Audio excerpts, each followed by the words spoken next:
안녕하십니까. 오늘도 유튜브 방송을 하면서 세상과 소통하는 문찬수 목사입니다. 오늘 우리가 살펴볼 말씀의 제목은 유대인들은 왜 예수님을 미워하고 죽이려 하는가 라는 제목으로 말씀을 살펴보려고 합니다. 우리는 지난 시간에 안식일에 양문 곁에 있는 베데스다 연못가에 행각에 모인 많은 병자들과 특히 38년 된 병자를 말씀으로 고치시는 그 드라마 속에 담겨진 말씀을 살펴보았습니다. 그들은 구세주를 기다리는, 메시아를 기다리는 유대인들의 상징이요, 그들이 메시아를 만나는 방법은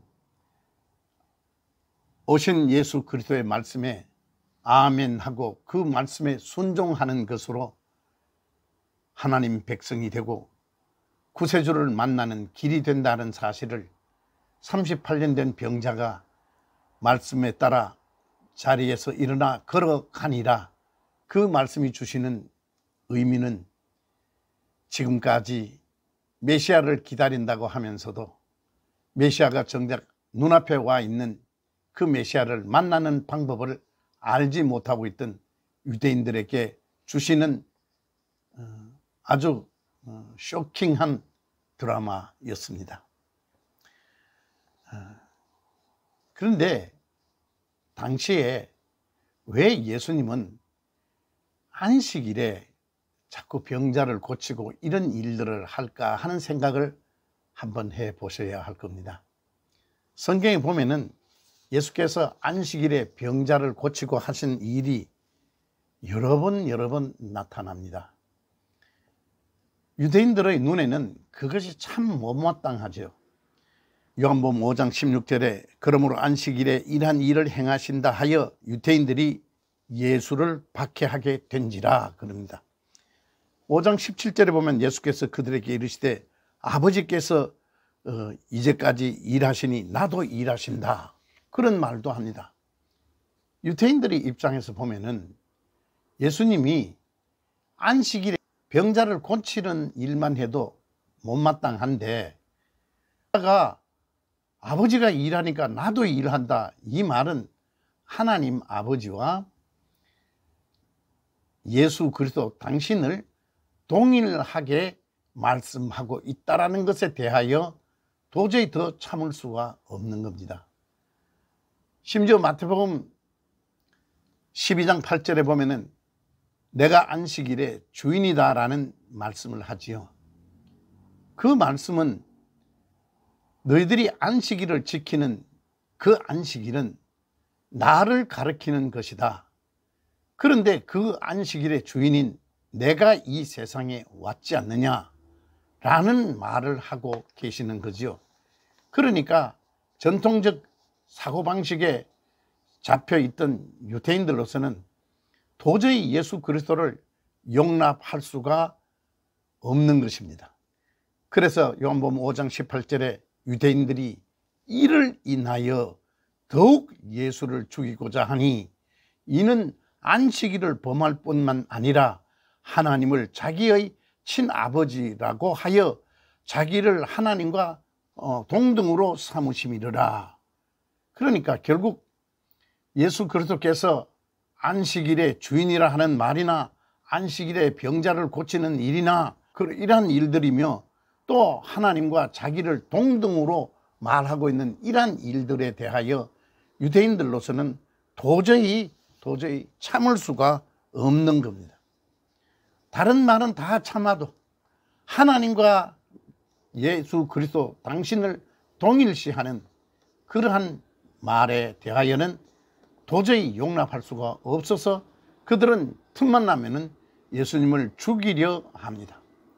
그러나 예수님은 그런 말씀만 하셨지 예수님이 도덕적으로나 윤리적으로 뭘 나쁜 짓을 한 것이 없으니까, 그리고 많은 유대 백성들이, 병자들이 예수님으로 말미암아 병이 낫고 예수님을 따라다니고 하니까 그들은 섣부르게 또 예수님을 죽일 수도 없었습니다.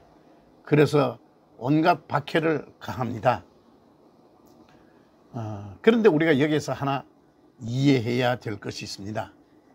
당시 유대인만 이해하지 못한 것이 아니고 오늘을 사는 우리들도 이 부분은 이해하지 못하는 부분입니다. 예수님이 하나님이시다, 하나님이 예수님이시다 라는 이 말을 설명하기 위하여 성경에도 없는 삼위일체라는 말을 교회에 가면은 합니다. 삼위일체, 하나이면서 셋이요, 셋이면서 하나이다 라는 말이 삼위일체라는 말입니다.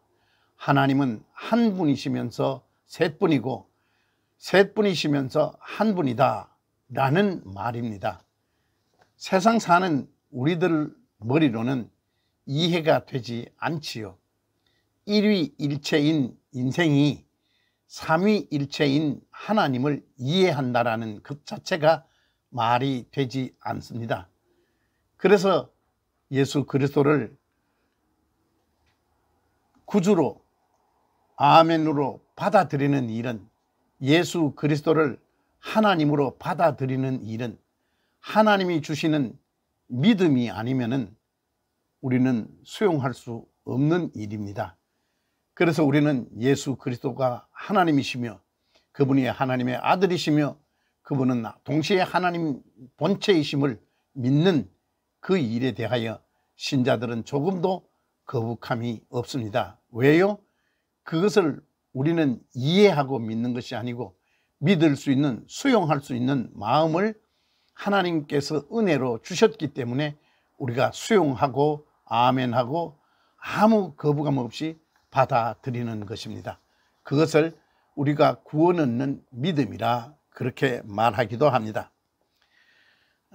요한복음 5장 19절에 보면 그러므로 예수께서 저희에게 이르시되 내가 진실로 진실로 너희에게 이르노니 아들이 아버지 하시는 일을 보지 않고는 아무것도 스스로 할 수 없나니 아버지께서 행하시는 그것을 아들도 그와 같이 행하느니라 하는 말씀을 합니다. 이 말을 우리 문화 개념으로 바꾸면은 아버지 일이 내 일이고 아버지 생각이 내 생각이고 그래서 나는 아버지와 하나이다, 그런 말입니다. 유대인들로서는 도저히 이해가 되지 않지만 그래서 지금까지 유대인들은 예수 그리스도를 메시아로, 구세주로, 그리스도로 받아들이지 못하고 있습니다.